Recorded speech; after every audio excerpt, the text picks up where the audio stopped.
अनंत कोटि ब्रह्मांड नायक राजाधिराज योगीराज पर ब्रह्म श्री सच्चिदानंद सद्गुरु साईनाथ महाराज की जय। तो साथियों, आज हम करेंगे चर्चा बाबा के बारे में कि बाबा कभी भी किसी के साथ भेदभाव नहीं करते थे। बाबा का दरबार सभी जाति धर्म के लिए खुला हुआ था और कोई भी निर्भय होकर बाबा की द्वारका माई में जा सकता था। एक बार की बात है कि बाबा द्वारका माई पर में अपने आसन पर बैठे थे और भक्तों ने उनको चारों तरफ से घेरा हुआ था। बाबा से बातचीत कर रहे थे सब लोग, जहाँ पर तात्या भी बैठे थे और महालसापति भी बाबा के समीप बैठे थे। और बाबा की एक भक्त लक्ष्मीबाई शिंदे, जो बाबा की अनन्य भाव से भक्त रहीं, उनका नित्य का काम था कि वे बाबा के दर्शन करें और बाबा की द्वारका माई की साफ सफाई करना। बाबा की जो धुनी जलती है उसकी लपटों से छत बाबा के द्वारका माई की काली पड़ जाती थी, आसपास की जगह काली पड़ जाती थी। डेली उस कालक को हटाना, साफ सफाई करना, बाबा की जरूरत की चीजों का इंतजाम करना, ये उनका रोज का कार्य था। और बाबा की कोई आज्ञा होती तो वो उसे भी पूरा करती थी। एक दिन दोपहर के समय वो अपने घर से बाबा के दर्शनों के लिए द्वारका माई निकली और आकर उन्होंने बाबा के दर्शन किए। बाबा ने कहा कि अरे लक्ष्मी, मुझे तो बहुत भूख लगी है, कुछ खाने को दो। लक्ष्मीबाई शिंदे बोली कि बाबा आप रुकिए थोड़ी देर, मैं अभी आपके लिए कुछ बनाकर लाती हूँ। ऐसा बोलकर वो अपने घर चली गई और बाबा के लिए वहां से साग सब्जी, रोटी भाकरी बाबा खाते थे, चटनी, ये सब चीज बनाकर वो बाबा के लिए द्वारका माई ले आई और बाबा को बोल दिया कि लो बाबा, मैं खाना बना लाई हूँ और अब आप खा सकते हैं। इतने में देखते हैं कि द्वारका माई के बाहर एक कुत्ता खड़ा हुआ है और बाबा ने देखा तो बाबा वो थाली उठाकर द्वारका माई के बाहर जाकर उस कुत्ते के सामने रख देते हैं और वो कुत्ता उसको बड़े चाव से खाना खाता है वो, क्योंकि वो कई दिनों से भूखा था। यह देखकर लक्ष्मीबाई शिंदे को बहुत गुस्सा आया, नाराज हो गई बाबा से कि बाबा, मैं तो आपके लिए गई थी घर और इतनी मेहनत की, आपके लिए मैं खाना बनाकर लाई और आपने एक टुकड़ा खाए बिना ही इस कुत्ते को खिला दिया। बाबा ने कहा कि भूख सबकी एक समान है, वो चाहे पशु हो, पक्षी हो, इंसान हो, राजा हो, रंक हो, अमीर हो, गरीब हो, सबकी भूख एक बराबर है। मैं बता सकता हूँ कि मुझे भूख लगी है, लेकिन पशु पक्षी ये बेचारे ये बोल नहीं सकते और ये कुत्ता बहुत दिनों से भूखा है। तो कहने का मतलब यह है कि बाबा ने कहा कि अगर आप किसी पशु पक्षी को खिलाते हैं, उसकी भूख शांत करते हैं, तो वो बाबा तक वो निवाला पहुंच जाता है, बाबा की भी भूख शांत हो जाती है। जब ये शिक्षा बाबा ने लक्ष्मीबाई शिंदे को दी, तब वो बाबा के महत्व को समझी और बाबा से क्षमा मांगा कि बाबा, मैं आपसे नाराज हो गई थी, ये सोचकर कि मेरी इतनी मेहनत से मैं बनाकर लाई हूँ और बाबा ने एक टुकड़ा खाए बिना ही इस कुत्ते को दे दी। तो बाबा सबको एक समान समझते हैं, वो इंसान हो, पशु पक्षी हो।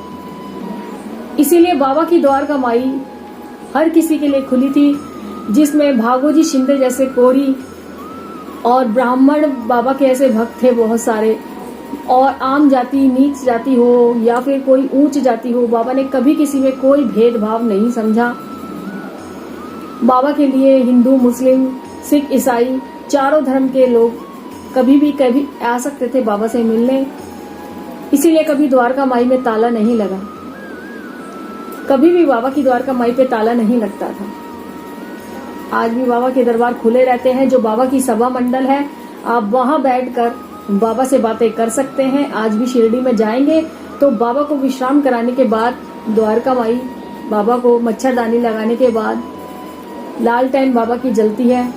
ये सब करने के बाद जब बाबा विश्राम करते हैं रात्रि में, तो आप सभा मंडल में बैठकर भी बाबा से बातें कर सकते हैं, बाबा का ध्यान कर सकते हैं। तो बाबा ने कभी किसी में भेदभाव नहीं किया।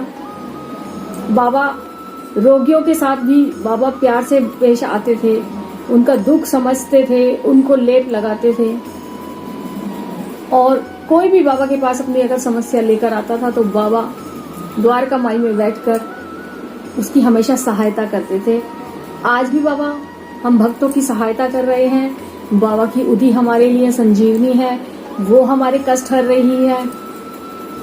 तो बाबा ने जो वचन दिए थे कि मुझे सदा जीवित ही जानो, अनुभव करो, सत्य पहचानो, तो यही बाबा आज भी निभा रहे हैं। समाधि के 100 साल बाद भी बाबा ये वचन निभा रहे हैं।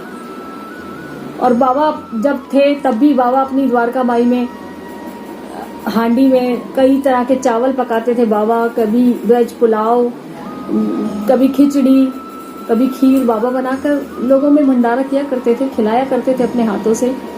कभी तीज त्योहार होता था तो बाबा की बड़ी हांडी लगाई जाती थी और बाबा को तो किसी चीज की जरूरत ही नहीं थी। बाबा हाथ से ही उस हांडी में डालकर चावल उठाकर पक गए हैं या नहीं ये देख लेते थे। तो साईं उस समय भी भक्तों का पेट भरकर भोजन कराते थे। आज भी बाबा ने कहा है कि आप किसी पशु पक्षी को भी अगर देते हैं तो उसका भी जब उसका पेट भरेगा तो समझ लेना मेरा भी पेट भर गया है, मैंने भी तुम्हारा भोजन स्वीकार कर लिया है। तो साईं ने हमेशा दूसरों का मदद करने के लिए प्रेरित किया, खुद भी बाबा करते थे और हमें भी बाबा के कहे अनुसार चलना है। साईं हमारे बहुत दयालु हैं। अगर आप बाबा के कहे नियमों पे चलते हैं, जो बाबा ने नियम सिखाए, अगर आप उन पे चलते हैं तो आप वैसे ही साईं के प्यारे हो जाएंगे और बाबा खुद आपसे मिलने, आपको दर्शन देने कभी भी आ जाएंगे। तो ये कथा बहुत छोटी है लेकिन सीख बहुत बड़ी है। हमारे बाबा सिखाते हैं कि किसी की भूख को शांत करना बहुत बड़ा पुण्य का काम है। अगर आपके दरवाजे पे कभी आप घर में बैठे हैं और कोई अचानक से आ जाता है, वो मेहमान हो या कोई मांगना, जो लोग कभी मांगने वाले आते हैं, तो आप कभी ना सोचें कि ये और आ गए और हमें इन्हें खिलाना पड़ेगा, ऐसा कभी ना सोचें। आपके पास जितना है आप उसी से उसकी भूख शांत करा दीजिए। बाबा के भक्तों को यही शिक्षा देते थे अपने भक्तों को। और बहुत ऐसे भक्त बाबा के हैं जो बाबा के कहे अनुसार बाबा के नियमों पे चलते हैं। तो शिरडी में भी देखिए आप, बहुत सारे ऐसे डॉग मिल जाएंगे जहाँ लोग भक्त लोग दूध वगैरह उनको पिलाते हैं और इतने शांत हैं वो। बहुत बाबा के दरबार में कहीं भी जाकर बैठ सकते हैं। तो मेरा भी आपसे यही निवेदन है, अगर आप किसी एक की भी भूख को शांत करते हैं तो आप बाबा के लिए एक अच्छा कार्य करते हैं, बाबा के कहे नियमों पे चलते हैं। तो और बाबा की लीलाओं के साथ और बाबा की चर्चा के साथ फिर से मिलेंगे आपको किसी नई वीडियो में। तब तक के लिए ओम साई राम।